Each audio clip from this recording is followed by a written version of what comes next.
Welcome to our fourth video in this series of videos on understanding Gurbani by yourself and for yourself. We have thus far looked at three principles. The first was getting from the literal to the spiritual. The second was the Rahao principle, and the third was context. The links to all three videos are provided in the description below. In today's video, we will look at the fourth principle that will help us understand Gurbani for ourselves. It's called the spirituality of the self. This is what I call a target principle. It ensures that the messages of Gurbani reach the intended target, which is the self. The origin of the principle is that Gurbani is primarily written in the first-person narrative. In essence, Gurbani is a narrative of the spiritual narratives, spiritual aspirations, spiritual needs, spiritual goals, and spiritual experiences of the self. Gurbani is a narrative of the self of the writers, all 35 of them. And when read and understood by us readers, it becomes about the self of us readers. What it means is that the messages of Gurbani apply for me. That's the intended target of the messages within Gurbani. And that is why Gurbani is written in the first-person narrative. It is the sum total of the experiences of the person writing or composing it. Looked at this way, the messages of Gurbani are for the person seeking to understand it. Come to think of it, it's a simple, basic, and common sense principle. So, why do we have to make it part of our methodology? Because it is the most ignored and most discarded principle. The accepted norm when it comes to understanding Gurbani is that Gurbani is for situations out there. It's for people out there. Gurbani is for problems and issues out there, for situations that are external to me. Let me give you two examples. Both are verses that every Sikh knows. This is the first one. Farida bure da bhala kar, gussa man na handai. The translation that is available is Farida, do good to people who do bad to you, and anger will not affect your mind. So the assumed message, according to the available translation, is do good to people out there who are bad, people out there who do bad to me. We will come back to understanding this verse after we have understood the principle for today, spirituality of the self.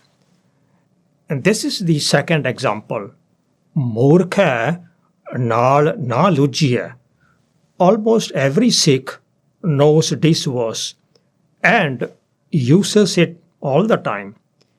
Every Sikh throws it out there at others all the time. The translation that is provided is, don't argue with fools.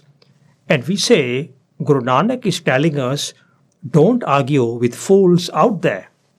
Each time we find that our justification and reasoning holds no water, each time we find that our logic cannot withstand scrutiny, each time we have no answer, we throw this verse at the other party. I know what I'm talking about. After doing research for 30, 40 hours, I write a 3,000 word essay and it gets published somewhere. And one person comments in 4 words, Murkha naal na lujhiye. Again, we will discover the meaning of this verse, Murkha naal na lujhiye, after we have understood today's principle. The thing to realize is that the messages of Gurbani are not for other people. The messages of Gurbani are not for situations out there. They are about me. They are for me. And this is the graphic that must sit in our minds for us to understand the principle we are talking about. So the principle, spirituality of the self, means that the messages of Gurbani apply for me. This principle is so important that we will never be able to understand the messages of Gurbani without appreciating it. You see, Pyareo, when we say the Gurus and Bhagats, the 35 composers of Gurbani, wrote Gurbani in the first person, we are saying they wrote it from within their conscience, from their spiritual experiences. So when we read it, we need to read it in the first person too, as applying to me, as meant for my mind and my conscience. Gurbani is a narrative of me and my conscience. Why is this so important? Let me explain. Let's spend a minute on this graphic. I am never in control of what happens around me, but I can always be in control of what happens within me. Being in control of what happens within, this is the definition of spirituality. Wanting to be in control of what happens outside there, now that is religion. That's the difference between religion and spirituality. Religion is about controlling the outside. Spirituality is about being in control of what happens within.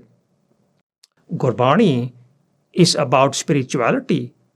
Our gurus and bhagats were spiritual because they were in control of what happened within them. Our gurus and bhagats were not religious. They had no intention of controlling what was out there. See, we don't understand this. We want to think they controlled what happened outside. So we ascribe miraculous powers to them with which they could control the outside world. Miracles may be the domain of religion, but they are never the subject matter of spirituality. Guru Arjan Ji was able to sit peacefully on a hot plate because he was in full control of himself within himself. We don't understand this. So we say he controlled things outside of him. We say he controlled the fire. He controlled the hot plate and made it cool. We label this sort of control as a miracle. Isn't this what our religious people tell us? Isn't this the part that turns decent people, fair-minded, reasonable thinking people away from such unbelievable narratives? Guru Tegh Bahadur Ji was able to sit in Chandni Square, Old Delhi, and get himself beheaded. He was able to accept death peacefully because he was in control of himself within himself. We don't understand this. So we say he controlled things outside of him. He controlled the executioner through miraculous powers. He was able to separate his head from his body well before the executioner brought down his sword. We think we are praising our gurus by making such unbelievable claims, but we are actually putting our gurus down by ascribing unbelievable tales to them.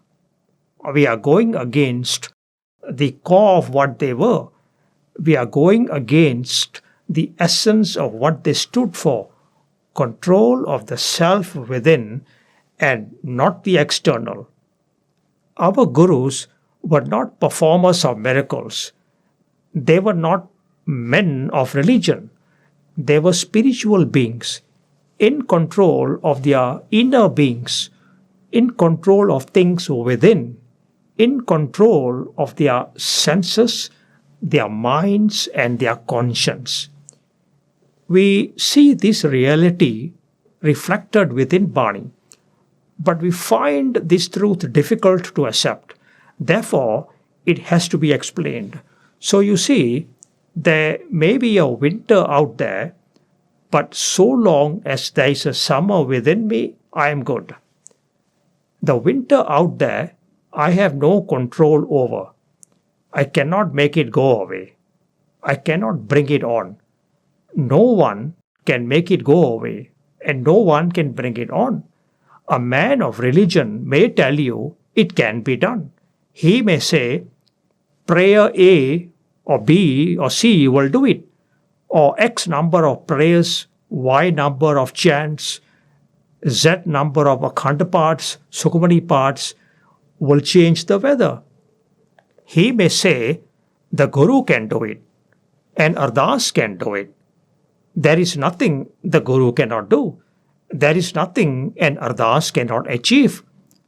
But our Gurus were spiritual beings. They were not in the business of controlling what was out there.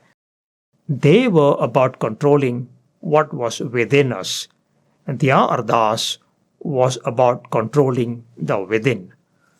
So I have absolutely no control of the harshest winter out there.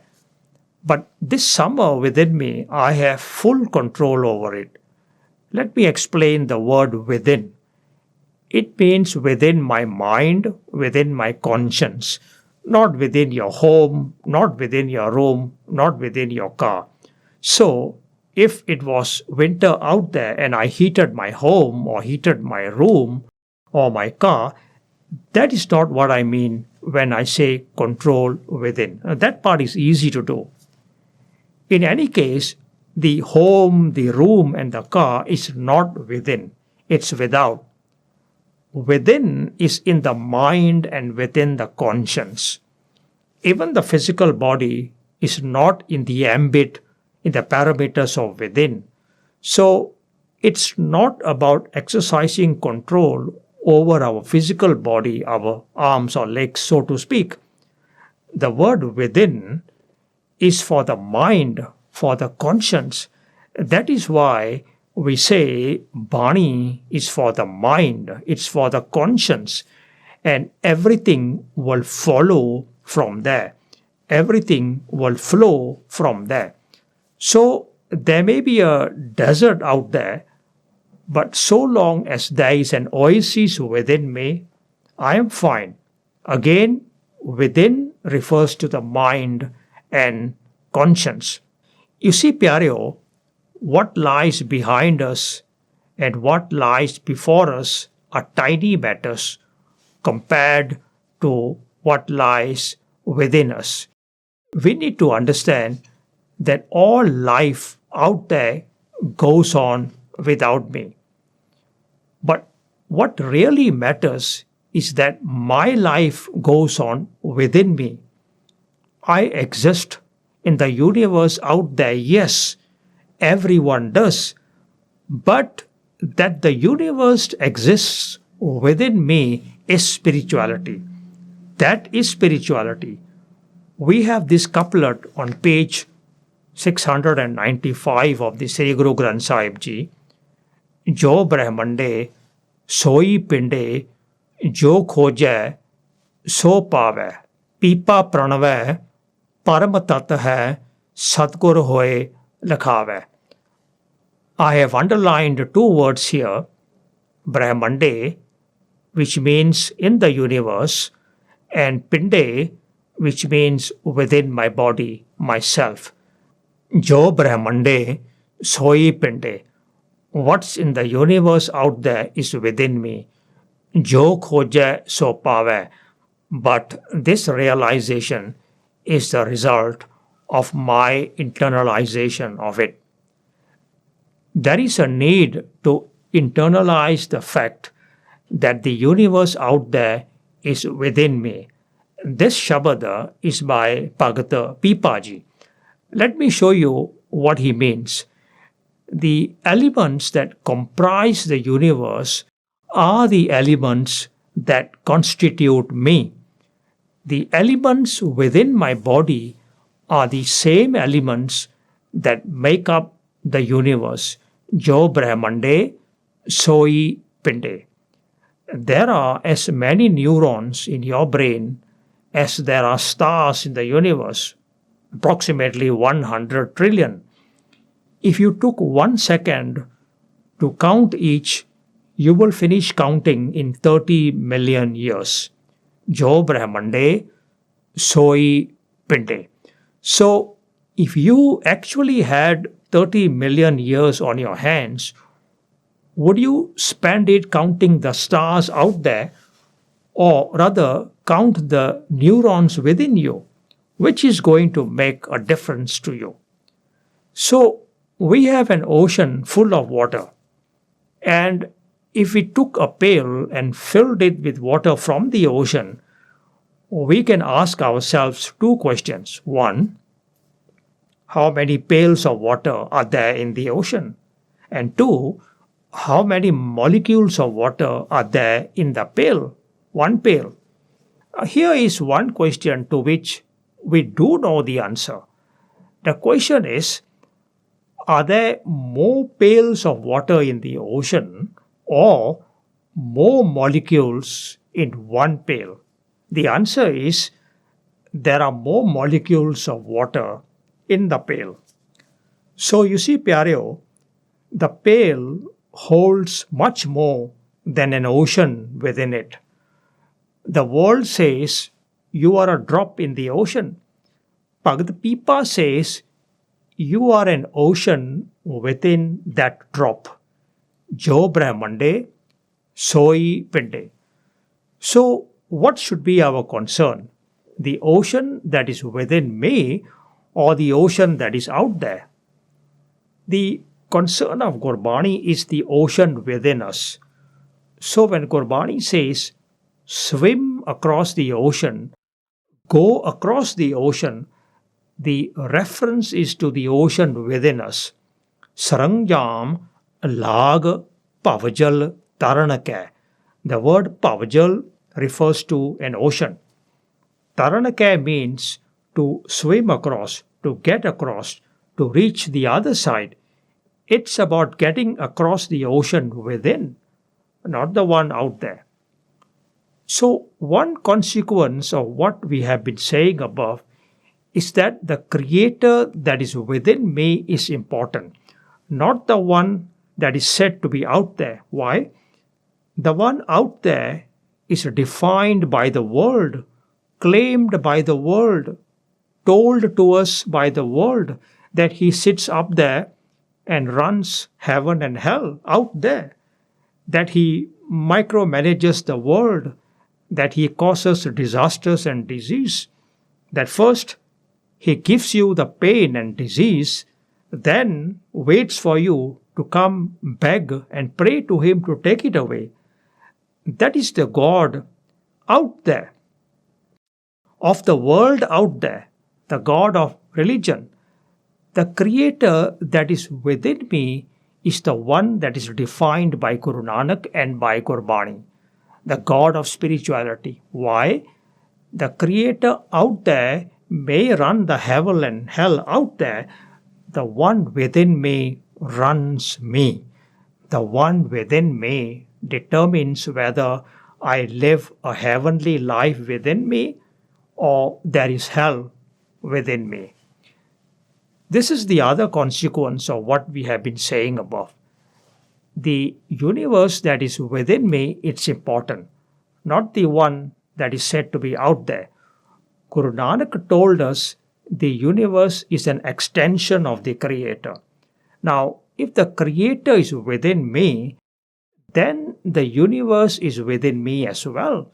So that is the universe that matters to me, the one within me. Jo Brahmande, Soi Pinde.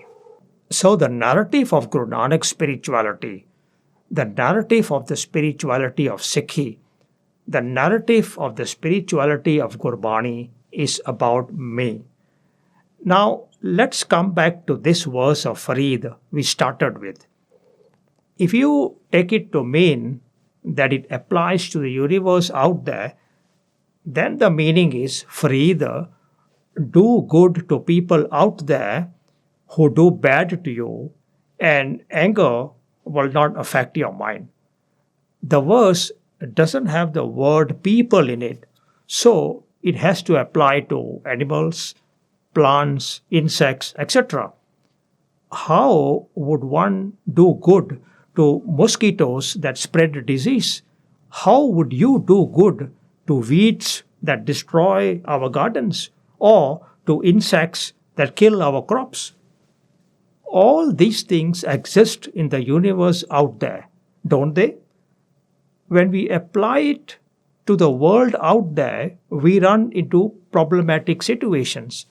A mosquito out there bites me on my leg. What do?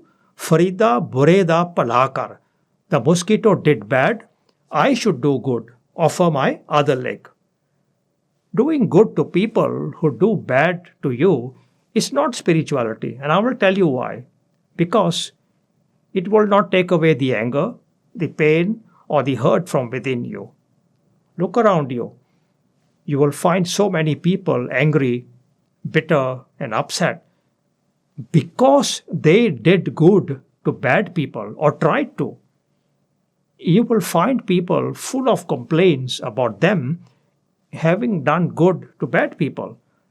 The world is full of mothers who complain that they do nothing but good for their children and get nothing in return. If doing good to those who do bad to us was a spiritual act, then why the complaints? The world is full of friends, co-workers, and strangers who complain that they do good to bad people and get nothing in return. So, doing good to bad people does not take care of your anger, and you cannot be spiritual if you are full of anger, bitterness, and complaints. So, this is not the meaning of the verse. It's not the meaning because we are missing the core principle that Gurbani is for the self. Gurbani is for the universe within me. Now, if we apply the principle we are talking about, spirituality of the self, this is the meaning that we come up with. We will also apply principle 1, making the leap from the literal to the spiritual in getting to the spiritual meanings of the words. Bure literally means bad. The spiritual definition of bure is vices. Da means of. Pala in the literal sense means good, but the spiritual meaning of pala is virtues or virtuous. Kar is to do or to change, the spiritual meaning of which is to transform. Gussa means anger or wrath. Man refers to the mind. Na is negative. Handai means to wear down or to bear down. This then is the translation of the verse. For either, I transformed my vices into virtues. The wrath of my distresses does not bear down on my mind. See how the message becomes deeply meaningful when we look at it as applying to the Bura and Pala within me, the good and the bad within me, and not to someone or something out there. Recall these verses from our previous videos. Naru mare nar kamna ave, pasu mare das kaj savare, which were commonly translated as, when a man dies, he is of no use to anyone. But when an animal dies, it is used in 10 ways, And we said this was the wrong translation, and we came up with the correct one. We came up with this translation. When humanity within me dies, I am of no use to fellow humans. When animalistic behaviors and tendencies within me die, I become 10 times as useful. We used the Rahao verse to come to this translation. This was the Rahao verse. अपने कर्म की गत मैं क्या जानो बाबा रे Rahao. Meaning, I have not realized the redemption of my deeds. So, the Rahao verse told us the Shabad was not about dead people and dead animals, but that it was about our deeds and actions. So, armed with the gist of the message from the Rahao, we came up with this translation: when humanity within me dies, I am of no use to fellow humans. When animalistic behaviors within me die, I become 10 times as useful. We used the Rahao verse to come up to this translation. Actually, Pyareo, we also applied this fourth principle we are talking about today, spirituality of the self. We did so when we translated Narumare as not some human being dying out there, but the human being within me died. We applied the principle of spirituality of the self when we said Pasumare was not some animal in the universe out there dying, but the animal within me that died. So, we often apply multiple principles for our methodology together to get to the real meanings or the intended meanings of the verse. Now, let's come back to this verse, Murkha Nal Na Lujye. First, note that the word is Murkha Nal.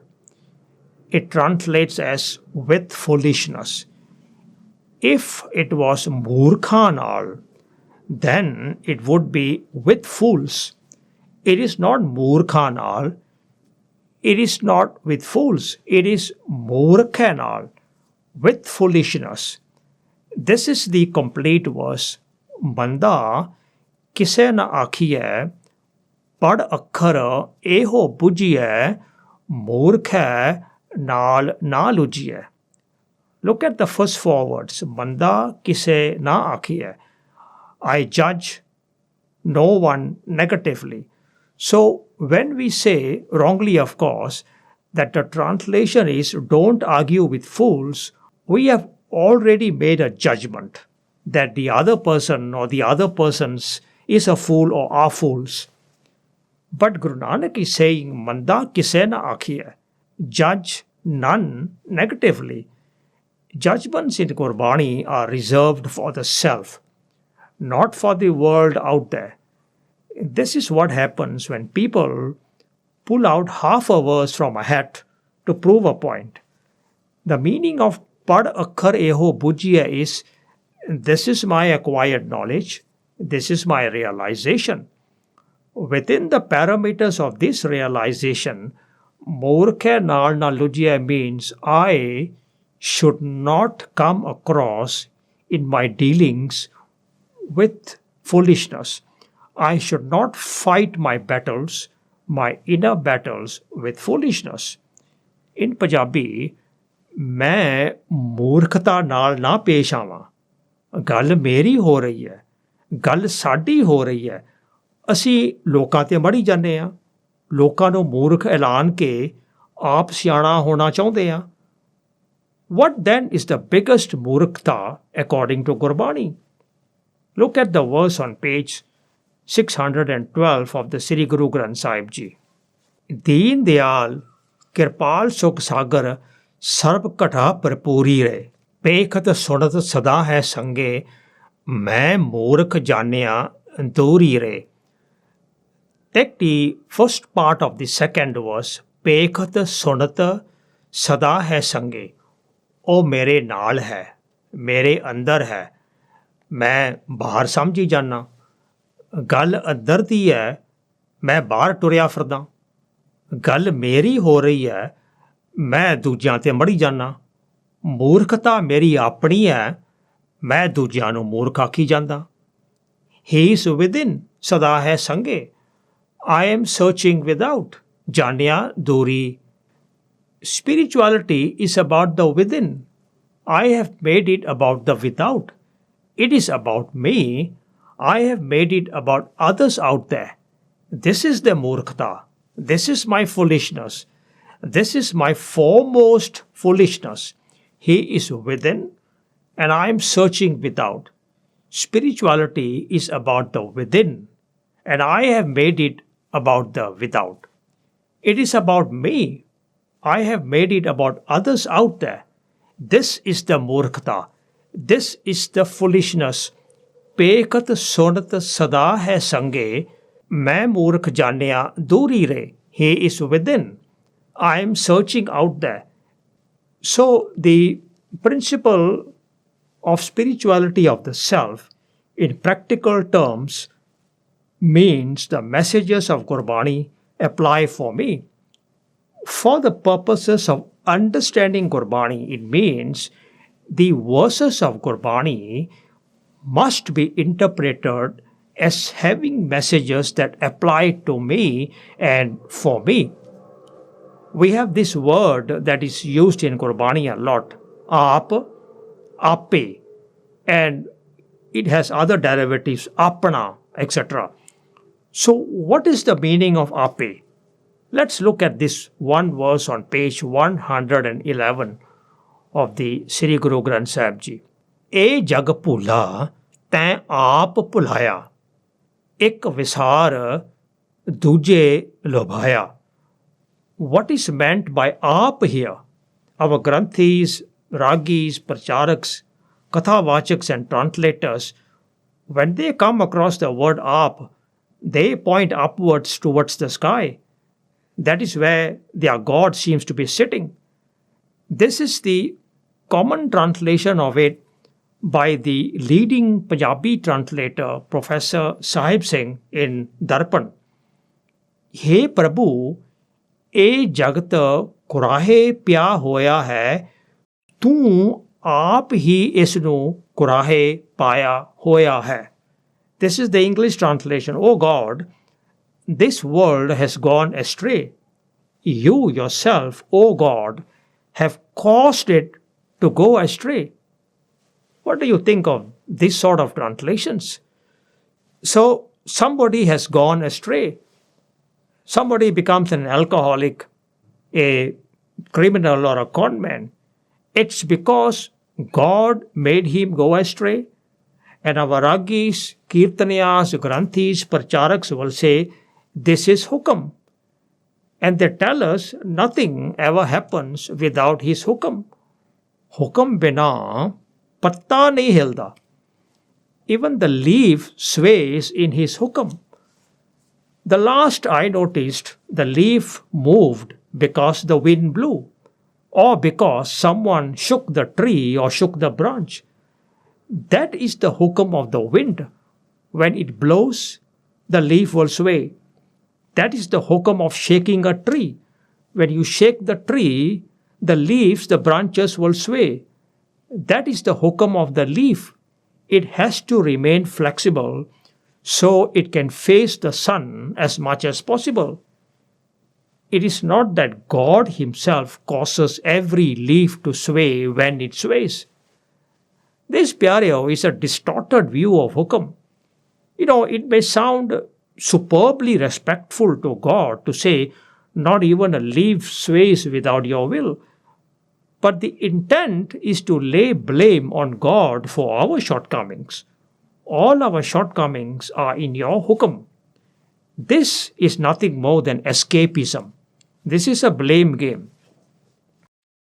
Guru Nanak has a Bani on page 432 titled Raag Asa Mahalla Pehla Patti Likhi.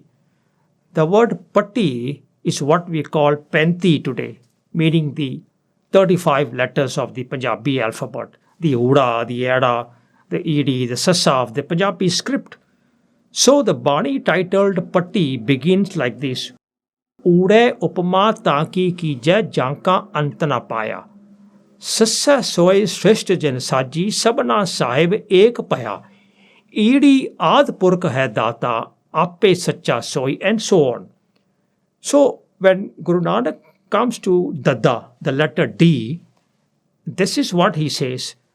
Dada dosh na deu kissa, dosh karma apneya. जो मैं किया सो मैं पाया, दोष ना दीजिए avarjana. Stop blaming others, including God, for your issues. That's the message under the letter D.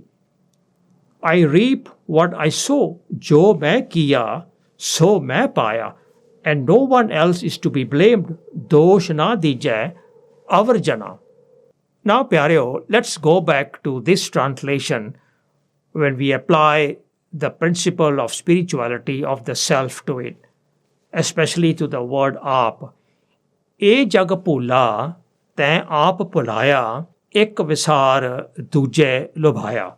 The meaning is, my spiritual world is astray. You yourself have deluded it, O mind. Disremembering the one, I became engrossed in duality. So, aap here refers to the self. We know this when we apply the principle of the spirituality of the self. So, the default mode for translation of aap, ape, apna, etc. is the self. Now, there are, of course, places or instances where all these words apply to the divine, to the creator. So, we would need to understand the context. So, now, let's take this one other verse. Jo Satgur Sarana Sangat nahi aaye trig jiva trig jivas. Look at the word jo. There are other such words, jena, jine, tena, tine, etc. Our pracharaks, clergy, granthis, ragis, etc. apply them to people out there, to the universe out there. And this is the meaning of the verse according to them. Jo Sadguru Sarana Sangat ni aaye. Those persons who have not come into the Sangat of the Sadguru, their lives are wasted. Translated this way, the verse becomes about those persons, it's about their lives. What about mine? This is what I mean by being concerned with the universe out there and not the one that is within.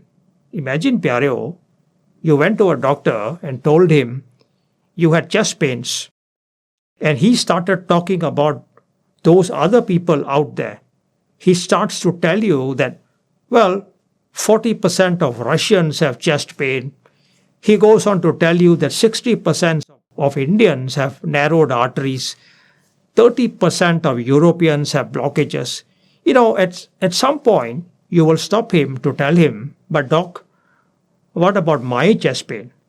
So the question is, how do we look at this word jo, jen, and ten within the context of the fourth principle, the spirituality of the self? These are the meanings of the individual words. Jo, those moments in my life. Satgur, the creator connecting Guru. Sharan, refuge, shelter. Sangat nahi aaye, did not partake in the company of. Trig, waste. Jiva, lived life. Jivas, living life. And this is the meaning of the verse. Those moments of my life not spent in the company of my creator connecting Guru are moments wasted and of waste. So you see, it's about my life. It's about the moments within my life. It's about what happens to me, to my universe, to my spirituality. Look at this other verse. Jen har sevya, ten sukh paya, sahaje hi har naam samaya. If we take the words jen and ten to mean those and they, then the translation is Those who contemplate, they obtain joy. But if we apply the principle of spirituality of the self, then Jen and Thin would translate as those moments of my life, and the translation of the verse would be those moments of my life when I contemplate, I obtain joy in those moments. Thank you for joining me, and I look forward to seeing you in my next video. We will look at the fifth principle of our methodology, namely realizing the Creator within.